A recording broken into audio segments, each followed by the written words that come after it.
Welcome back. It's another trading week at the equities market. Let's talk to Rotimi Fakayejo on what to expect. Good morning, Rotimi. How are you today? I hope you had a beautiful weekend. Morning, Chimeze. Yes, I did. Today is good. Now, in spite of the good results posted by quoted companies so far, the market seems unresponsive to them. What is upsetting investors?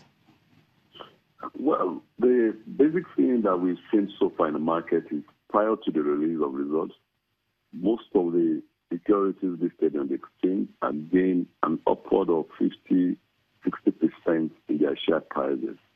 That means a lot of expectation has been built into these prices before the release of the results. And also, what has worsened the matter is that we have more speculators in the market now than actually investors. And for that reason, a lot of people buy securities, not necessarily for long term, but for to take advantage of the short term position, which has been very fantastic and brought good return to them. So we see a situation whereby an investor bought Zenith at about 22, and 3 months down the line, he's selling at about 32, 35. And that implies more than 50% aggregate net return on that investment. We've seen the same thing for Guaranty Trust Bank, which got to as high as 57 and was trading at a low of about 28 at a time. And these are some of the reasons why we have seen the effect so far. But more so, we have seen a lot of sell down in all these major securities, maybe probably because of the policies that are not too friendly. We've not had NPC meeting for quite a while. The budget is not yet passed, and those other fiscal policies have not yet been put in place and definitely impacting negatively on the market at this time.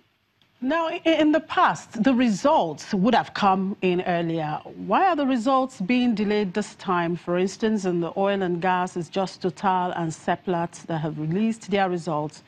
In fact, the delay cuts across. Why is it so? Well, it's a clarion call to the entire market and also for the regulators also to put in place more measures with which this can be corrected. Well, they have a deadline of March 31st for them to turn in their auditor reports. But as of this time last year, more than 75% of the quoted companies had already turned in their results.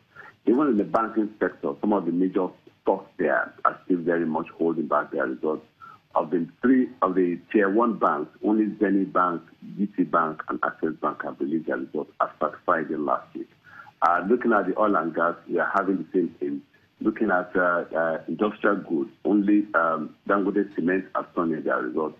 If you look at the consumer goods, very few also as well as turned in their results. So we expecting that the regulators will put in place more measures to make them do the right thing at the right time. And I believe strongly that this they are already considering, and I believe consequently we will not be seeing this kind of thing happening again. Okay, so what is the new week looking like? What sentiment have you observed today? Well, I think what definitely will determine the outlook for the week. Definitely this week we mark the end of the first quarter of the year. The Ocean Index is year-to-date position is still very much positive, and so that one is already settled. But we are expecting a more upside for the Ocean Index, even this very week. But what will determine more of that is if we get good and fantastic results coming from these securities that are still pending their results, then definitely we're going to see the week ending much better than what we have seen in the last 2 weeks. All right, thank you very much for your time, Rotimi. Do have a profitable trading day. And it's on that note that we draw the curtain on today's edition of the program. Thank you very much for watching. I'm Chimeze Obi. You're welcome.